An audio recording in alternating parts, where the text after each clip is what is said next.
I'm here in Peru, Vermont at Horses for Hire, a riding stable with beautiful horses that do mountain trails. But the big surprise is we have two artists and craftspeople, Deborah Hodis and Jean Morrison. Hi, Jean. I'm Mary Jo. Hi, Mary Jo. So nice to meet you. And I am fascinated by your woodwork, almost Hobbit-like. Yeah, that's what I was going to call them, as Hobit boxes. Oh, really? Yeah, Deb said, no, they're keepsake boxes. No, they are keepsake boxes because they're very serious art and they're quite beautiful, quite beautiful. Tell me about them. How'd you get into this? Well, I've been a woodworker my whole life. Built houses, stores and malls, all sorts of things. And Wow. then I retired in Vermont. I'm from Vermont, originally in Jamaica, actually, about 20 miles down the road. Wow, so you're back home. Yep. And I have to keep busy, and I like messing around with wood, and this is what I do. Okay, so you went from building houses, malls, superstructures to these little miniatures. Yeah, pretty much. Yeah, it's fascinating. Now tell me, when you get a piece of wood, how do you decide what it's going to become? Well, it pretty much has to tell you. You know, I have a whole shelf full of these things downstairs, and I look at them all the time. And you just communicate with them. Eventually, they tell me what they want to be. So, Jean, do you use wood like this that you harvest, or do you use milled wood? Well, I use mostly wood like that I harvest like this, but this particular box is milled wood. See the different layers? Yes, yes, I do. This is cherry wood. Ooh, that's beautiful. Black cherry, yeah. And so I do both, but I prefer like that. But pieces like that are really hard to find. Okay, and why do you prefer a piece like this? Just because it's wild. It's live edge. It's everything natural that you could ask for. And what kind of wood is this? That's rock maple. Gorgeous. And did you get that here on your property? Actually, it came from about 300 yards up the road. Wow. A friend of mine bought property there, and he's building a house. And when he cleared the land, I went up and scavenged around. That's great. Yeah. So when you first got this piece, what did it look like? Was it a block? Was it shaped like this already, or? Well, that's the natural edge. It was, it was all bark and whatever, but I pretty much knew what was under there. So you can just look at it and know that it's a treasure. I've been messing with wood for 65 years. How did you get started in woodworking? It was more fun than going to high school. You didn't do industrial arts in high school? No, I didn't. So you're self-taught? Well, I'm taught by a lot of real old masters that aren't around anymore. Right. And I was lucky. Yes, that's part of Vermont history, though, the masters, the craftsmen who have come up through the ranks, and you're right, they are few and far between now. So you were very lucky to make those liaisons. Yep. And did they teach you how to speak to the wood and how to draw out its content? No. That's just a natural talent? You either have that or you don't. Okay. Like playing music, I guess, whatever. Are you self-taught in music as well?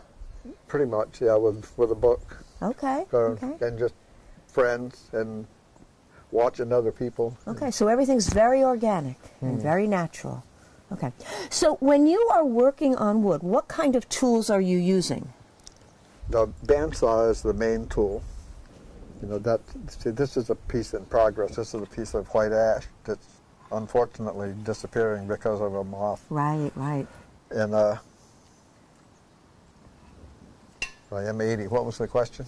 I forget the question.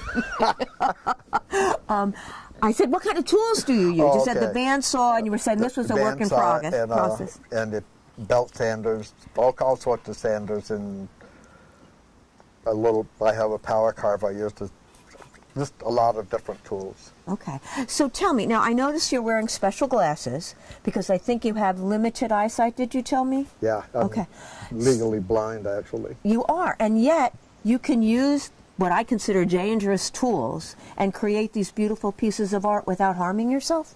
So far. And you have no intention of stopping, huh? No, Okay. no. I think stopping can become permanent real quickly. I hear you, I hear you. So fortunately today you haven't hurt yourself with any of the tools, but do you have to make special accommodations as you're working with the wood because of your eyesight? Well, I could make a real long story out of this. Anyway, I try to shorten it. When I was 14 months old and my brother was 3 years old, he cut my finger off with a hatchet. Oh my goodness, yes he did. And ever since then I've known that I can't spare anymore, so I'm incredibly careful. Okay, and that's a constant reminder to you. Yeah, and there are really basic safety rules with power tools. If you follow them, it's safe. So you don't have to do any extraordinary measures, just as... No, and the Veterans Administration has been really good to me as far as helping with magnification devices and whatever. So, yeah, and I get close to what I'm doing and go slow. Well, and I can imagine after a lifetime of woodworking that you're very comfortable with the materials and the tools, and as you said, if you go slowly and carefully.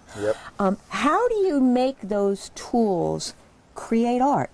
Yeah, like you cut out the little drawer holes and you put the curves in the wood. Are the curves naturally there, or is that something that you... I do that with the saw. You do? Yep. That's what it's made for, is to make these strange cuts. Like these inside curves and whatever.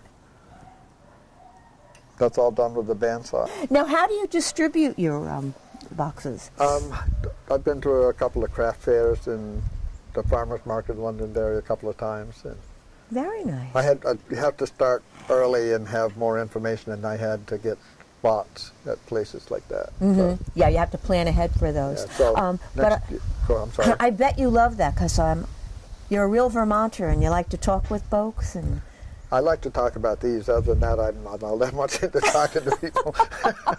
And what is special that makes you want to talk about these? I love wood. I mean, and other people seem to like it too. So we have something in common. They're enchanting. They're absolutely enchanting. So, Jean, I mean, you seem to have a spiritual connection to the wood, and you've gone from an industrial woodworker, house builder, whatever, to a real craftsman, perhaps even an artist. What do you think the difference is between craft and art? Anybody can be a craftsman, I guess. Okay. And the artist? You either have it or you don't. It's an inner... Yeah. The same thing with being a woodworker or any tradesman. There are some people that just, when you meet them, they're going to excel. And some don't. Some are adequate, but they just aren't top shelf. Okay. Hi, Deb. It's Mary Jo. So good to see you. Nice to see you. How are you today? I'm great. And this is your studio? It is. It's just beautiful. And what are you working on? I'm working on a barn. And is it your barn? It looks like my barn. Mine has a hole in it, just like that. Yeah. And so do you paint all of the natural scenes that you see around you here? I do. And most of the things are, things I've done or places I've been. Okay. And when did you start painting? When I was young, I started. Mr. Monroe in Arlo Monroe taught me some painting when I was in high school, and I've dabbled with it ever since. And did you draw pictures as a child?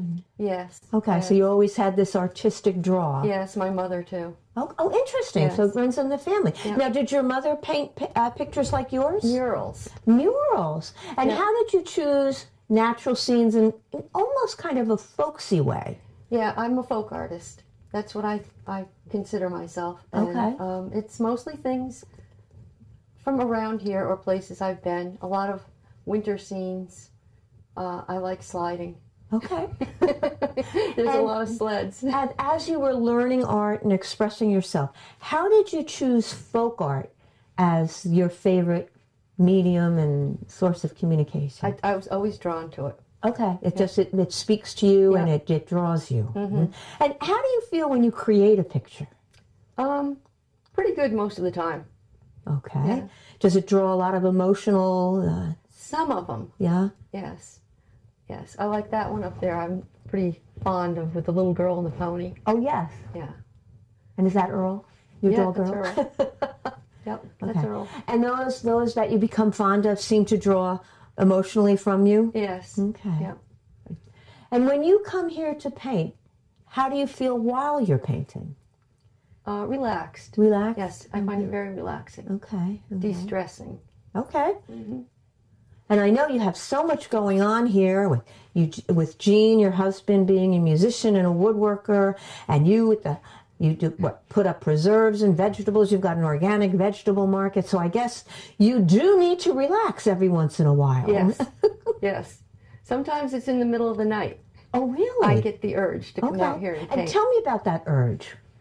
I don't know. I just feel like I have to put something down. I have an idea. Okay. And it just comes to you and it needs to be expressed then. Yes. That's wonderful. Yeah. That's wonderful. Yeah. And sometimes I start working on them and they just don't feel right. And I'll just put them away, put them over there on the wall for a while. And then I'll walk out and I'll say, it needs this. This one needs a fence. And you just know that. Yes. Intuitively, you know that was the missing element. Yeah. Okay. Do you see these pictures in your mind? Yes. Okay. Fascinating. And as you were learning the art of painting, how did your technique develop over the years? I don't know. I mean, I just went from crayons to paint. And did you ever take formal lessons other than in school? No. Okay. No. So just a natural ability. Well, it's fascinating, and I think it's great that you have this attached to your house so that when you do get the urge, you can express it, and that must be very satisfying. Yeah, it gives me my space. Well, that's one thing I wanted to ask you. How is it two crafts artisans living together in the same space?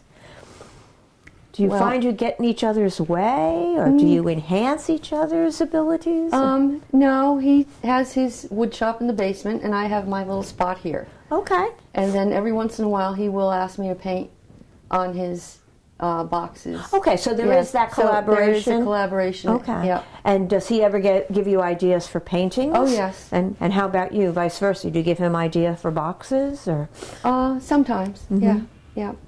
Yeah, I did give him an idea for a horseshoe box recently. Oh, interesting. And Okay. Yeah, it was a gift. It came out quite nice. Lovely, lovely. Yeah. And so you have this little, it's almost like a city here, between the horses for hire, the baking the vegetables, the music that Eugene makes, the woodworking and the painting.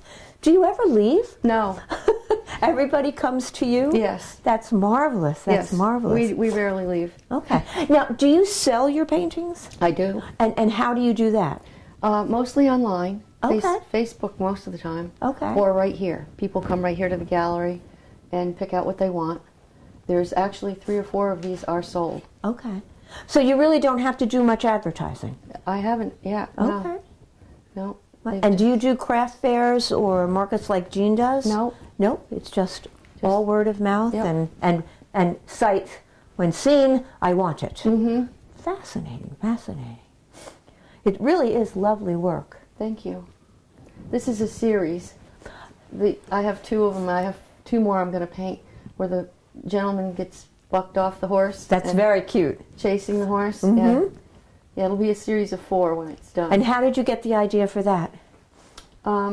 It's just all the things that have happened to me. So you've been bucked off a horse once or twice? I've chased after him down the road. Yeah, right here? Yeah, yeah, yeah. Come back here. They're not like dogs, though, right? No. So tell me, Deborah, as you practice these things, how do you make the distinction between craft and art? I don't know. I mean, I think of craft as something that you like build with your hands. Okay. versus this is painting, which is more art, I think. Okay. I don't know. Yeah, we ask all the artisans that because nobody really does have the answer, but everybody has interesting answers. And so you feel that your painting is an artistic expression of your vision. So you're an artist. I guess so. I didn't know.